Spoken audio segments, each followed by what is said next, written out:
Hello friends, welcome to civil Saathi Vinay Sharma channel. तो आज का जो हमारा टॉपिक रहने वाला है वो बेसिकली रहने वाला है कि हम किस तरीके से पीवाईक्यू से हम अपने इम्पॉर्टेंट थीम, इम्पॉर्टेंट टॉपिक्स और कौन कौन से पॉइंट्स जो हैं वो इम्पॉर्टेंट रह सकते हैं हमारे लिए, उसके बारे में हम देखेंगे। ठीक है, तो आज सबसे पहले देखेंगे कि हम इकोनॉमिक्स में देखेंगे, क्योंकि सबसे ज़्यादा डाउट बच्चों को रहता है कि सर इकोनॉमिक्स किस तरीके से प्रिपेयर करें, या फिर इकोनॉमिक्स में मोस्ट ऑफ जो है वो प्रॉब्लम आती है। तो जो सभी पता है जैसे सभी को कि economics basically current affair plus static base, तो हमें स्टैटिक को करंट अफेयर के साथ मर्ज करना पड़ता है। ठीक है, और इकोनॉमिक्स में जैसे अगर सिलेबस देखें तो सिलेबस में अगर मेंस का भी सिलेबस देखें और अगर प्रीलिम्स का भी सिलेबस देखें तो पेपर 3 में और इकोनॉमिक्स वाले सेक्शन में हमें ज़्यादा कुछ पता नहीं चलता, सिर्फ योजनाओं के बारे में बात करते हैं कि कौन सी योजनाएं हैं बेसिकली। साथ ही साथ सिलेबस में ज़्यादा से ज़्यादा क्या बोला जाता है, अगर आप सभी के पास जो है अपना सिलेबस डाउनलोडेड होगा या फिर आपने लिखा होगा, तो अगर हम आर्थिक वाले नियोजन में बात करते हैं या फिर आर्थिक वाले सेक्शन में जब हम बात करते हैं तो उसमें हम क्या देखते हैं कि भारतीय अर्थव्यवस्था के बारे में बोलता है वो। ठीक है, भारतीय अर्थव्यवस्था के बारे में बोलता है। सिलेबस में बात करता है कि भारतीय अर्थव्यवस्था के बारे में आपको पढ़ना है। ये मैं मेंस के सिलेबस की बात कर रहा हूँ इसी से, क्योंकि मेंस और प्री इन दोनों की कंबाइन ही स्टडी की जा सकती है। अगर आप सेपरेट करेंगे इसको तो फिर आप ये समझिए कि आप बीच में ये जो गैप है इसको आप फिल नहीं कर पाएंगे। तो ठीक है, अगर हम भारतीय अर्थव्यवस्था के संदर्भ में देखेंगे, अगर मेंस के सिलेबस में देखें, क्योंकि प्री में भी अगर आप देखेंगे तो ज़्यादा कुछ दिया नहीं हुआ है। अगर आप इकोनॉमिक्स में देखेंगे तो सामाजिक विकास, सतत विकास, ठीक है, गरीबी समावेशन वगैरह ये सब चीज़ें जो हैं उसमें सांख्यिकी वगैरह दी हुई है। लेकिन वहीं अगर हम मेंस के सिलेबस को देखें तो वहाँ पर भी क्या मिलता है हमें, तो वहाँ पर भी हमें योजनाएं मिलती हैं कि हमें योजनाओं के बारे में पढ़ना है। और क्या मिलता है, संसाधन। ठीक है, संसाधनों के साथ हमें क्या मिलता है भैया, मतलब संसाधन किस तरीके से जुटाए जा सकते हैं। साथ ही साथ प्रगति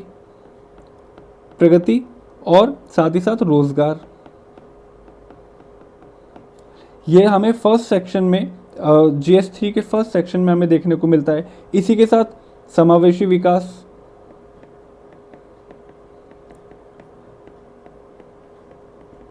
ठीक है, समावेशी विकास हो गया। साथ ही साथ दूसरे विषय हो गए, बजट हो गया बेसिकली। ठीक है, बजट हो गया, फसलें हो गई।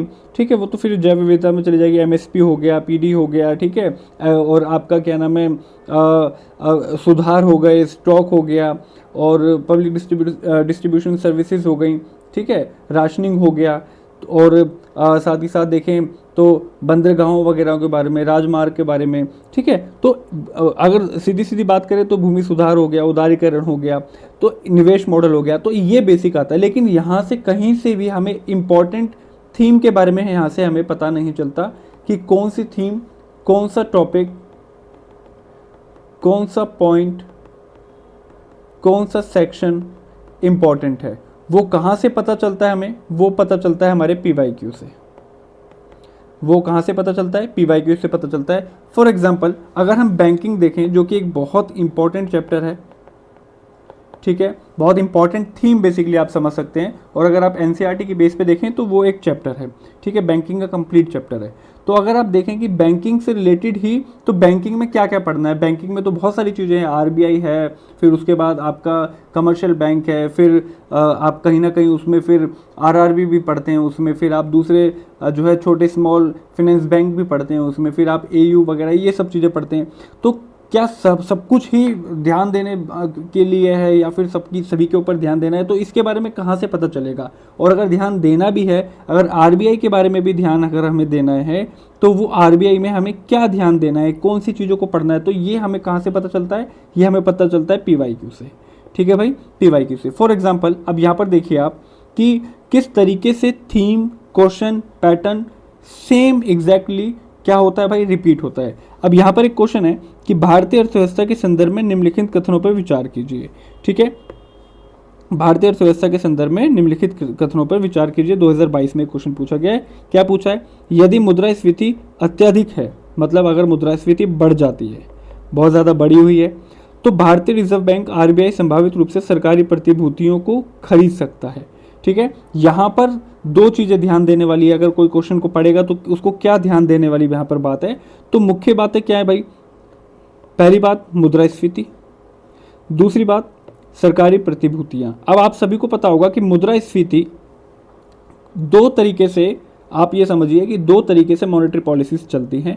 पहला चलता है मौद्रिक नीति, जो कौन चलाता है भाई, आरबीआई। किसके थ्रू, एमपीसी के थ्रू। ठीक है, 6 सदस्यों वाली एमपीसी के थ्रू चलाता है। हर 2 महीने में इसकी बैठक होती है। ठीक है, जहां पर ये डिसाइड किया जाता है इसके टूल्स के बिहाफ पर। ठीक है, टूल्स के बारे में ये आगे बताया जाएगा आपको, किस तरीके से कौन कौन से टूल हैं। फॉर एग्जांपल सीआरआर हो गया, एसएलआर हो गया, ठीक है, रेपो रेट हो गया, बैंक आपका क्या नाम है, रिजर्व रेपो रेट हो गया। ठीक है, रिजर्व रेपो रेट हो गया, और आपका क्या नाम है, ओएमओज हो गया। ठीक है, तो ये टूल्स हो गए। अब यही इस टूल से ही बेसिकली ये आरबीआई है।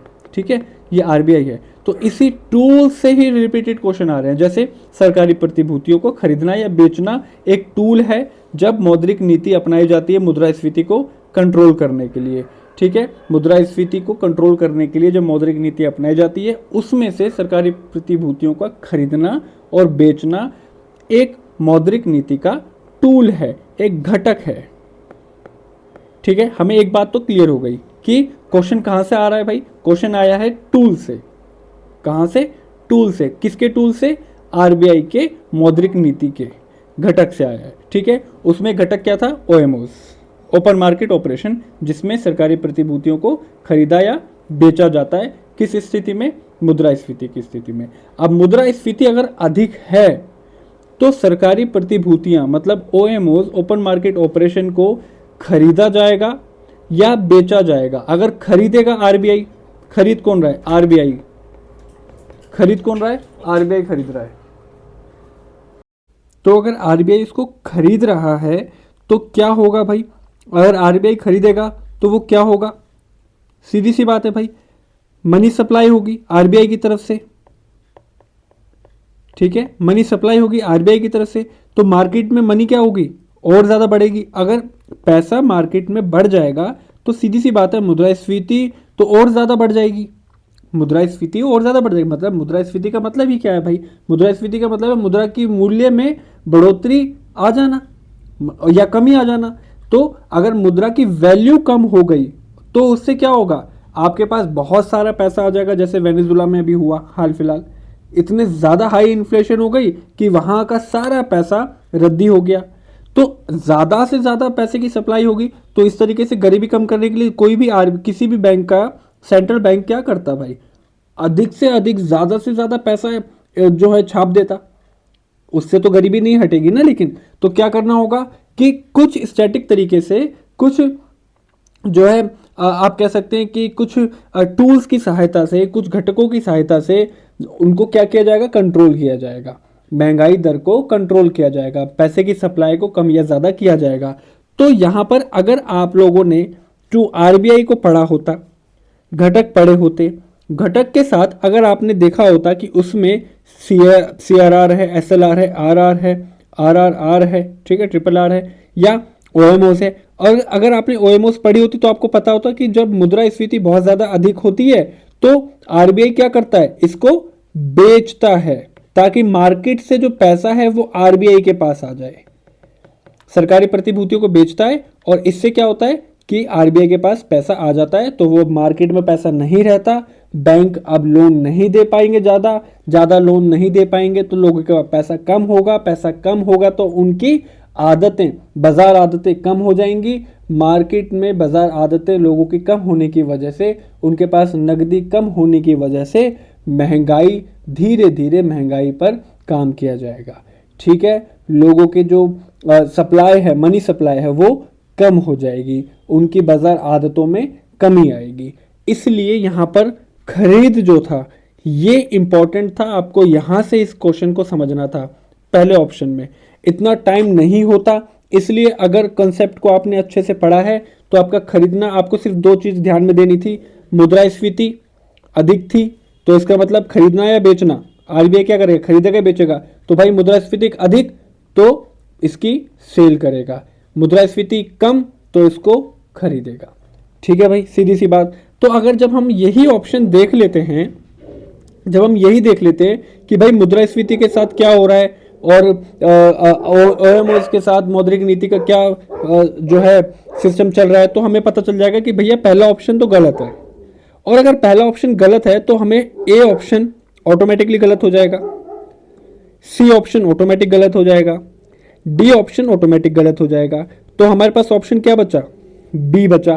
तो आपको दूसरे और तीसरे पे जाने की इतनी जरूरत ही नहीं पड़ी।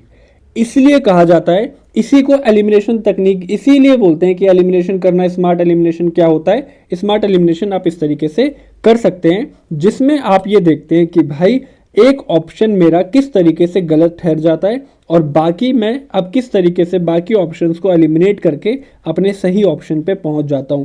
क्यों? क्योंकि आपको अगर तीसरे ऑप्शन में अगर हम पढ़ें, यदि यूएसए यूरोपीय संघ में ब्याज दरें गिरती हैं तो इससे संभावित रूप से आरबीआई की डॉलर खरीद प्रेरित हो सकती है। अब ये लॉजिक है बात कि अगर भैया ब्याज दरें गिर रही हैं तो कहीं पे ब्याज दर गिरती है तो ज़्यादा से ज़्यादा आदतें बढ़ती हैं, ठीक है, और सप्लाई चेन बढ़ जाती है।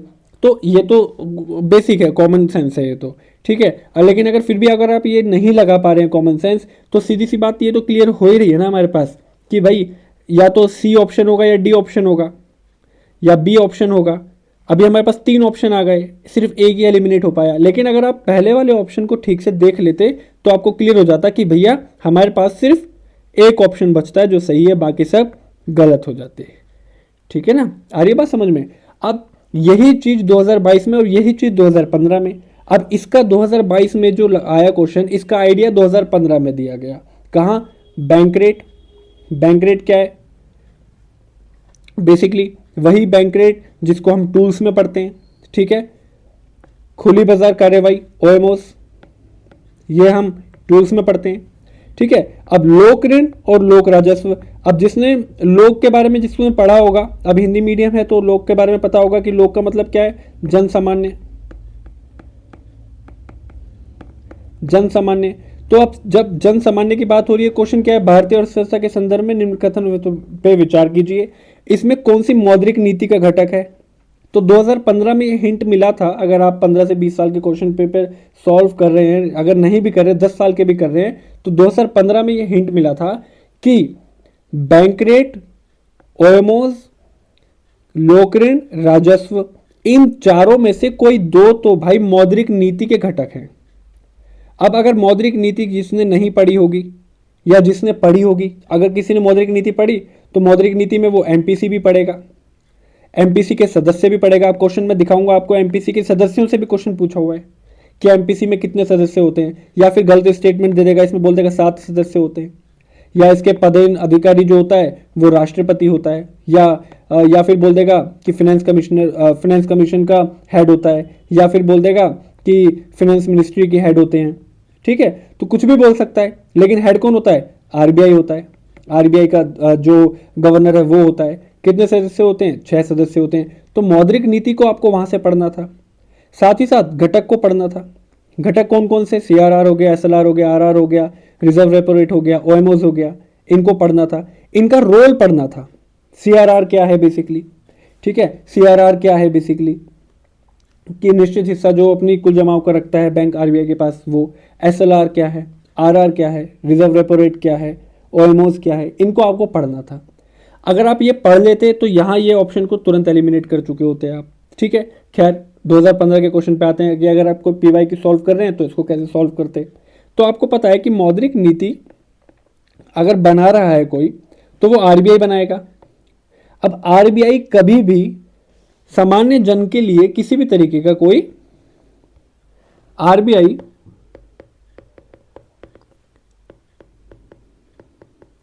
सामान्य जनता के लिए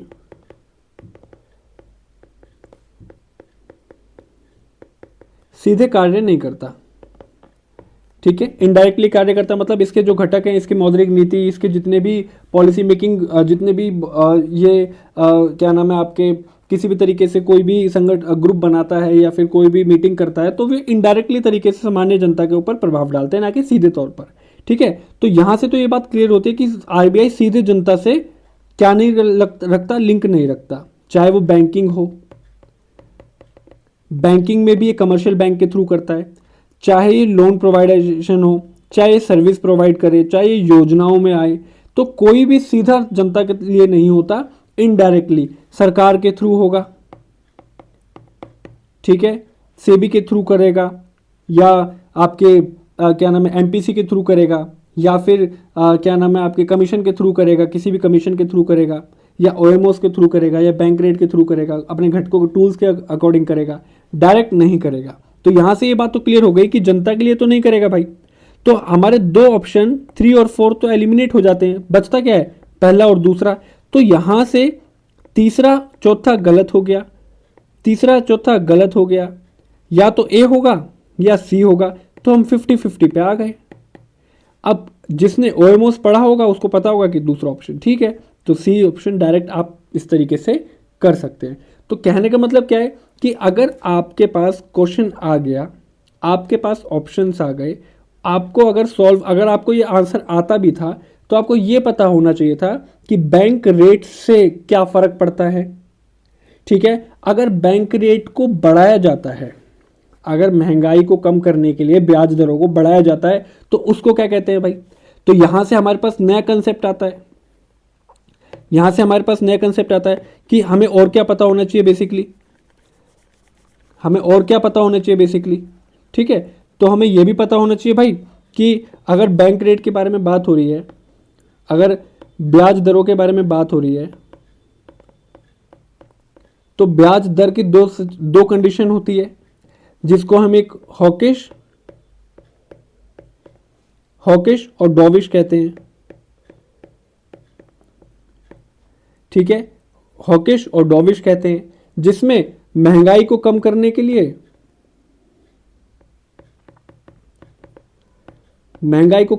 लिए क्या किया जाता है भाई, दरें जो है, ब्याज दरें जो है वो क्या किए जाती हैं, वो बढ़ाई जाती हैं। ब्याज दरें बढ़ेगी तो क्या होगा, लोग कम लोन लेंगे। अब लोग कम लोन लेंगे तो मनी सप्लाई रुकेगी, मनी सप्लाई रुकेगी तो महंगाई पर कंट्रोल होगा। ठीक है, सॉरी, क्लियर हुई बात। तो यहां से एक टर्म आ गई हॉकिश। तो अगली बार क्वेश्चन आ सकता है कि हॉकिश क्या है। दूसरा, क्योंकि आजकल ये न्यूज में चल रहा है। दूसरा, क्योंकि स्टैटिक को हमें करंट अफेयर के साथ मर्ज करना है, is equal to prelims.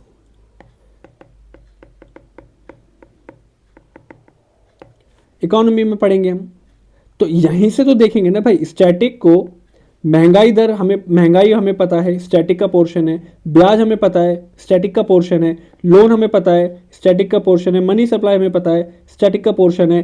Current affair में वर्ड आ गया, न्यूज़पेपर में हॉकिश वर्ड आ गया जो इसको एक्सप्लेन कर रहा है, तो अब हमने यहां से इसको एड ऑन कर लिया। तो यहां से स्टैटिक प्लस करंट अफेयर। साथ ही साथ डॉविश क्या है, जब आर्थिक विकास बढ़ाना हो, आर्थिक विकास बढ़ाना हो। अब आर्थिक विकास बढ़ाना हो तो आप लोग मुझे कमेंट में बताओ, दरें, ब्याज दर को कम किया जाएगा या बढ़ाया जाएगा। सीधी सी बात है, दरों को कम किया जाएगा भाई। अगर ज्यादा लोन, आसानी से लोन लोगों को मिलेगा तो ज्यादा लोन लिया जाएगा ना भाई, ज्यादा पैसा लिया जाएगा। अब पैसा लेंगे तो बैंकिंग आदत बढ़ेगी लोगों की, बाजार आदतें बढ़ेंगी, लोग ज्यादा खरीदेंगे तो मनी सप्लाई का सर्कुलेशन बढ़ेगा, जिससे विकास होगा, आर्थिक विकास होगा, क्योंकि बैंकिंग आदतें बढ़ेंगी लोगों की। तो यहां से डॉविश आता है। तो यहां से स्टैटिक में क्या, आर्थिक विकास क्या होता है, उसके घटक क्या होते हैं, ब्याज दरें उसको क्या प्रभावित करती हैं, ये स्टैटिक हो गया। करंट अफेयर डॉविश वर्ड, कि डॉविश क्या है, आ रही बात समझ में। तो इस तरीके से आप इन चीजों को देख सकते हैं। साथ ही साथ अगर आप देखें, आगे देखते हैं कि इसी तरीके से आरबीआई, दोबारा आरबीआई, तो हमें यहां से बिल्कुल क्लियर हो गया कि आरबीआई हमारे लिए बैंकिंग में मोस्ट इंपॉर्टेंट थीम है, मोस्ट इंपॉर्टेंट थीम है। आरबीआई हमारे लिए क्या है भाई, मोस्ट इंपॉर्टेंट थीम है। अब बात करते हैं बैंक दर। इतनी देर से हम बात कर रहे थे बैंक दर के बारे में, जो कि हमें इसमें भी आया बैंक दर, ठीक है, इसमें भी बैंक दर आया, यहाँ पर भी ब्याज दरों के बारे में बात हो रही है, बैंक दरें मतलब ब्याज दरें, यहाँ पर भी ब्याज दरों की बात हो रही है। तो इसका मतलब है कि हमें कहीं ना कहीं ब्याज दर के बारे में पढ़ना चाहिए था। ये हमें यहाँ से मिल जाता है, ठीक है, हमें यहाँ से मिल जाता है। अब अगर भारतीय रिजर्व बैंक बैंक दर कम करती है तो इससे क्या होगा, यहाँ अभी हम ये डिस्कस कर रहे थे डॉविस कंडीशन में कि आर्थिक विकास करने के लिए बैंक दर कम की जाती है, और जब ब्याज दरें बैंक दरें कम की जाती है तो लोगों की लोन लेने की आदत बढ़ जाती है, बैंकिंग आदत बढ़ जाती है, बाजार में मुद्रा अधिक हो जाती है, लिक्विडिटी या तरलता बढ़ जाती है। तरलता मतलब एक वेंडर से दूसरे वेंडर, दूसरे वेंडर से तीसरे वेंडर, तीसरे वेंडर से चौथे वेंडर, चौथे वेंडर से बैंक, और बैंक से सीधा किसके थ्रू, सीआरआर के थ्रू, बैंक से सीधा सीआरआर के थ्रू आरबीआई के पास, बैंक से सीआरआर के थ्रू सीधा आरबीआई के पास। आ रही बात समझ में? तो तरलता कितनी बढ़ गई कि एक आम जनता से पैसा वापस कहां पहुंचा, आरबीआई के पास। अब आरबीआई बैंक दरों को कम कर रहा है तो वो बैंक के पास जाएगा, बैंक से वेंडर पे, पहला first vendor, second vendor, third, fourth, fifth, और आपका सीधा बैंक टू कंज्यूमर। तो ये साइकिल चलती रहती है। यहीं से क्वेश्चन यहां पर आता है कि बैंक दर अगर कम हो जाती है तो सबसे पहले बैंक दर पता होना चाहिए भाई, जिस रेट पे बैंक जो है वो क्या देता है, लोन देता है लोगों को। अगर वो कम होगी तो लोग ज्यादा लोन लेंगे, बात क्लियर होती है। ज्यादा लोन लेंगे तो उनके पास ज्यादा पैसा आएगा, ज्यादा पैसा आएगा तो बाजार आदतें बढ़ेंगी, बाजार आदतें बढ़ेंगी तो लोग खर्च करेंगे, और खर्च करेंगे तो तरलता क्या होगी भाई, कम होगी, कोई प्रभाव नहीं आएगा, या जमा पूंजी कर लेंगे, जोड़ लेंगे, या फिर तरलता बढ़ जाएगी। आज अगर आपके पास 3 लाख रुपए आ जाएं, अगर आपको ऑफर दिया जाए कि सर 5% पे जो है वो 3 लाख रुपए ले लो, आप में से 50% लोग भागेंगे और तुरंत आईफोन 17 प्रो मैक्स लेकर आएंगे कि भैया 1.5 लाख तो बच ही रहा है, चलो 1.5 लाख का फ़ोन ले लेते हैं, लोन पे लेने, लोन तो मिल ही रहा है, 5% में मिल रहा है, तो क्या करते हैं, चलो लोन ले लेते हैं। तो यहाँ पर तरलता क्या हो गई, बढ़ गई। सीधी सी बात, बिल्कुल बिल्कुल एकदम बेसिक कंसेप्ट है। अगर आपको ये पता है तो फिर आप आसानी से यहाँ तक पहुँच सकते हैं, ऑप्शन तक देखते ही समझ में आ जाएगा। इसको इजी क्वेश्चन में हम रख सकते हैं, ठीक है। वहीं अगर आप यहाँ देखें 7th क्वेश्चन 2021 का, कि भारत में अंतिम उधारदाता, अब यहाँ पर आरबीआई के कार्यों के बारे में बात हो रही है, यहाँ पर आरबीआई के कार्यों के बारे में बात हो रही है, जिसमें से एक कार्य lender of the last resort है। मतलब lender of the last resort का मतलब क्या है कि जो बिल्कुल आखिरी में, जब कहीं से किसी को भी कोई लोन ना मिले तो वो किससे लोन मांगने जाएगा, और वो कौन होगा, क्या वो आम आदमी होगा। यहां पर देखे, ये एक चीज दिमाग में आती है अंतिम उधारदाता के तौर पर कि भैया जब कहीं लोन नहीं मिलेगा तो आरबीआई देगा।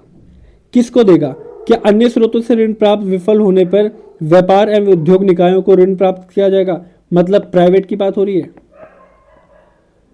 और अभी हमने यहां पर बात की थी कि आरबीआई का लिंक सामान्य जनता से सीधे तौर पर नहीं होता, प्राइवेट तौर पर नहीं होता। तो इसका मतलब क्या है भाई, तो ये ऑप्शन तो गलत हो गया। जैसे ही ऑप्शन गलत हुआ हमें पता चल गया भैया ए वाला तो नहीं है। दूसरा, स्थायी संकट के समय बैंकों के लिए चल निधि उपलब्ध कराना, चलिए ठीक है। बजटीय पार्टी के वित्तीयन के लिए सरकारों को ऋण देना, चलिए ठीक है। तो यहां से आप ये बात समझ में आएगी आपको कि किस तरीके से चल निधि, अस्थायी संकट के समय बैंकों के लिए चल निधि उपलब्ध करा रहा है बैंक, कौन, आरबीआई, ठीक है, रिजर्व बैंक ऑफ इंडिया करवा रहा है। तो हमें यहां से अब किसी को डाउट आएगा तो वो किस में आएगा, सेकंड और थर्ड पॉइंट में। तो भाई यहां पर हमारे पास 3 ऑप्शन बचते हैं, या तो सेकंड सिर्फ ठीक होगा, या थर्ड सिर्फ ठीक होगा, या दोनों ठीक होंगे। अब देख लेते हैं, अस्थायी संकट के समय चल निधि उपलब्ध कराना, हाँ तो हमें ये तो पता है कि कमर्शियल बैंक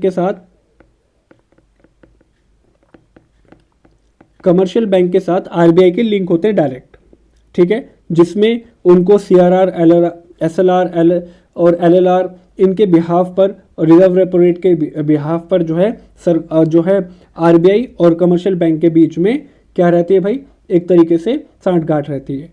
लेकिन हमने कभी भी ये, अगर आप कॉमन सेंस भी लगाएंगे, इकोनॉमी में अगर आप पढ़ेंगे और थोड़ा बहुत कॉमन सेंस लगाएंगे, तो आप देखेंगे कि बजटीय पार्टी के वित्तीयन के लिए, कि सरकारों को, मतलब उसके वित्तीयन के लिए, बजटीय पार्टी के वित्तीयन के लिए सरकारों को ऋण कभी आरबीआई ने दिया होगा? आपको लगता है कि आरबीआई ऋण देगा कि आप अपना जो है बजटीय पार्टी के, क्योंकि आप यहाँ से पॉलिटी के लिए आपको जाना पड़ेगा, पॉलिटी के साथ इंटरलिंक करना पड़ेगा इसको, या तो आप पॉलिटी के साथ इंटरलिंक करेंगे या फिर आप ये सोचेंगे, ठीक है, ये सोचेंगे कि क्या बजटीय पार्टी के लिए, वित्तीयन के लिए सरकारों को ऋण देगा आरबीआई?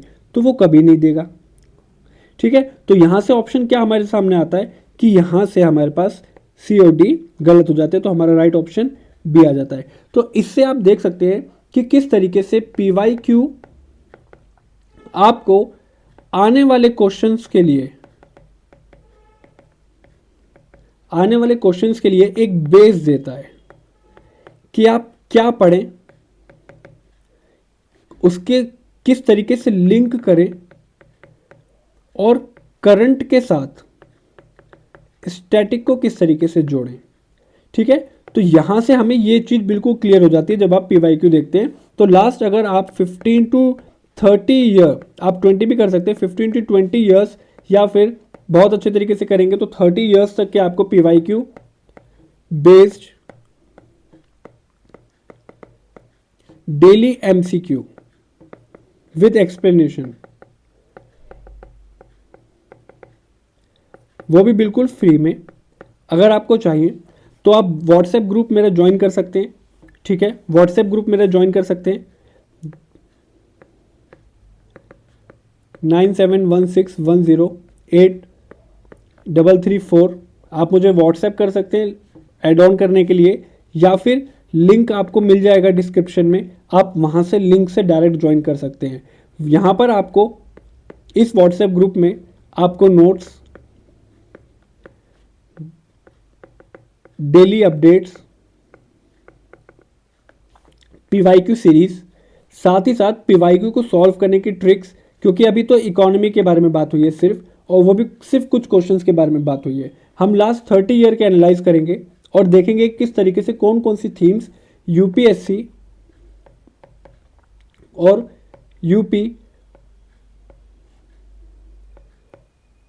स्टेट PCS, कोई भी यूपी का या फिर कोई भी स्टेट PCS किस तरीके से क्वेश्चंस को रिपीट करता है या थीम को रिपीट करता है। तो इसको जानने के लिए आप इस ग्रुप को ज्वाइन कर सकते हैं, अदरवाइज आप मुझे डायरेक्ट मैसेज कर सकते हैं, मेल कर सकते हैं, या कोई भी डाउट हो तो आप मुझसे डायरेक्ट पूछ सकते हैं। तो इसी तरीके से जुड़े रहिए, सब्सक्राइब कीजिए, लाइक कीजिए, शेयर कीजिए, और अगर कोई भी किसी भी तरीके की कुछ डाउट हो तो आप मुझे डायरेक्ट टेक्स्ट कीजिए। Thank you very much, sign of.